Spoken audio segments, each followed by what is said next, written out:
জাতিসংঘের তিনটি মূল স্তম্ভ আপনারা জানেন: শান্তি ও নিরাপত্তা, উন্নয়ন এবং মানবাধিকার। সবই এমনভাবে সমানভাবে এবারের অধিবেশনে গুরুত্ব পাবে। বিশ্বব্যাপী আস্থার সংকট, সংরক্ষণবাদের উত্থান, বহুপাক্ষিক কূটনীতি এবং আলোচনা উপেক্ষা করার ফলে সৃষ্ট যে তীব্র সংকট থেকে সংঘাতের সৃষ্টি হয়েছে, মানবাধিকার লঙ্ঘন ঘটছে, বিজ্ঞান ও তথ্য প্রযুক্তির অভাবনীয় উন্নতির পাশাপাশি উদ্ভূত নানা রকম বৈশ্বিক মোকাবেলা এবং টেকসই উন্নয়ন বাস্তবায়নে কার্যকর ও সমন্বিত পদক্ষেপের বিষয়ে সার্বিক আলোচনার ক্ষেত্রে এবারের প্রতিপাদ্যটি অত্যন্ত অর্থবহ। এবছরের অধিবেশন বাংলাদেশের জন্য বিশেষভাবে তাৎপর্যপূর্ণ, কারণ এবার 30 সেপ্টেম্বর 2025 তারিখে জাতিসংঘ সাধারণ পরিষদের সভাপতির সভাপতিত্বে high level conference on the situation of Rohingya Muslims and other minorities in Myanmar শীর্ষক একটি উচ্চ পর্যায়ের সভা অনুষ্ঠিত হবে। রোহিঙ্গা সংকটকে কেন্দ্র করে জাতিসংঘ কর্তৃক সাধারণ পরিষদে এমন একটি উচ্চ পর্যায়ের সভার আয়োজন এবারই প্রথম। উল্লেখ্য, গত বছর জাতিসংঘ সাধারণ পরিষদের মাননীয় প্রধান উপদেষ্টা প্রথমবারের মতো সকল অংশীদারের অংশগ্রহণে জাতিসংঘ কর্তৃক এমন একটি উচ্চ পর্যায়ের সভা আয়োজনের প্রস্তাব করেন।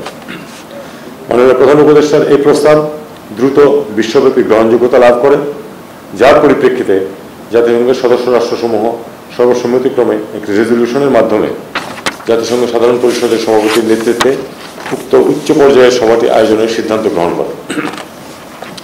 এই উচ্চ পর্যায়ের সভা থেকে যেন রোহিঙ্গা সংকট দ্রুত সমাধানের একটি কার্যকর ও সময়বদ্ধ পরিকল্পনা উঠে আসে, তার জন্য আন্তর্জাতিক অংশীদার ও রোহিঙ্গা জনগোষ্ঠীর প্রতিনিধিদের সমন্বয়ে গত মাসে 24-26 আগস্ট 2025 আমরা কক্সবাজারের প্রথমবারের মতো একটি অংশীদারদের সংলাপের আয়োজন করি। এছাড়াও আপনারা অবগত আছেন যে জাতিসংঘ মহাসচিব আন্তোনিও গুতেরেস গত মার্চ মাসে বাংলাদেশ সফর করে রোহিঙ্গাদের সাথে সংহতি প্রকাশ করে কক্সবাজারে একসাথে করেছিলেন। প্রতিনিয়ত বিশ্বের বিভিন্ন প্রান্তে নতুন নতুন সংকটের উত্থানের পরেও সরকারের কূটনৈতিক তৎপরতার কারণে রোহিঙ্গা সংকটে যে বিশ্বব্যাপী আলোচ্য সূচিতে পিছিয়ে পড়েনি, প্রথমবারের মতো এ বিষয়ে জাতিসংঘের উচ্চ পর্যায়ের সভার আয়োজন এবং স্বয়ং জাতিসংঘ মহাসচিব এর সফর তারই প্রমাণ। আমরা এই উচ্চ পর্যায়ের সভার সফল অনুষ্ঠানের প্রস্তুতি নিচ্ছি। 26 সেপ্টেম্বর মাননীয় প্রধান উপদেষ্টা জাতিসংঘ সাধারণ পরিষদের সাধারণ আলোচনা পর্বে বক্তব্য রাখবেন। তিনি তার বক্তব্যে জুলাই গণঅভ্যুত্থানে ছাত্র জনতার আশা আকাঙ্ক্ষার প্রেক্ষিতে বিগত 1 বছরে বাংলাদেশে ঘটে যাওয়া সংস্কার ও আগামী দিনে নির্বাচন অনুষ্ঠানের মাধ্যমে একটি সত্যিকারের গণতান্ত্রিক রাষ্ট্র ব্যবস্থা গড়ে তোলার দৃঢ় প্রত্যয় বিশ্ব দরবারে তুলে ধরবেন বলে আশা করা যাচ্ছে। পাশাপাশি আন্তর্জাতিক শান্তি ও নিরাপত্তা নিশ্চিতের ক্ষেত্রে শান্তিরক্ষা কার্যক্রমে বাংলাদেশের বলিষ্ঠ অবস্থান, বিশ্বব্যাপী সংঘাত, রোহিঙ্গা সংকট, জলবায়ু পরিবর্তন ও এর প্রভাব, জলবায়ু ন্যায় বিচার প্রতিষ্ঠা, টেকসই উন্নয়ন লক্ষ্যমাত্রা SDG অর্জনের ক্ষেত্রে উন্নয়নশীল দেশগুলোর প্রতিকূলতা, উন্নয়নশীল দেশসমূহ হতে সম্পদ পাচার প্রতিরোধ, নিরাপদ অভিবাসন, অভিবাসীদের মৌলিক গবেষণা পরিষেবা প্রাপ্তির নিশ্চয়তা, জেনারেটিভ কৃত্রিম বুদ্ধিমত্তার পরিপ্রেক্ষিতে প্রযুক্তির টেকসই হস্তান্তর এবং সর্বোপরি ফিলিস্তিন ও ইসরায়েলের যুদ্ধবিরতি ও স্থায়ী শান্তি প্রতিষ্ঠার প্রয়াস তার বক্তব্যে উঠে আসবে। জাতিসংঘ মহাসচিবের স্বাগত অভ্যর্থনা, যুক্তরাষ্ট্রের রাষ্ট্রপতি জনাব ডোনাল্ড ট্রাম্পের অভ্যর্থনা সহ এ সফরকালে মাননীয় প্রধান উপদেষ্টা বেশ কয়েকটি দ্বিপাক্ষিক বৈঠকে অংশগ্রহণ করবেন বলে আশা করা যাচ্ছে। আসলে এ সময় অনেক বৈঠকের সিদ্ধান্ত শেষ মুহূর্তে হয়ে যায়, সে বিবেচনায় নতুন বৈঠক তালিকায় যোগ হতে পারে, আবার সময়ের অভাবে কোনো বৈঠক বাদও পড়তে পারে।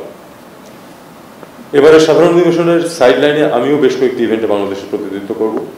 এর মাঝে বিশেষভাবে রয়েছে Commonwealth foreign affairs ministers meeting, piece building commission ministerial level meeting, foreign minister level meeting of the group of 77 and China, ministerial level meeting of women, peace and security, focal point network, annual coordination meeting of the OIC foreign ministers, informal ministerial council meeting of SICA, BIMSTEC foreign ministers meeting, LDC ministerial প্রভৃতি।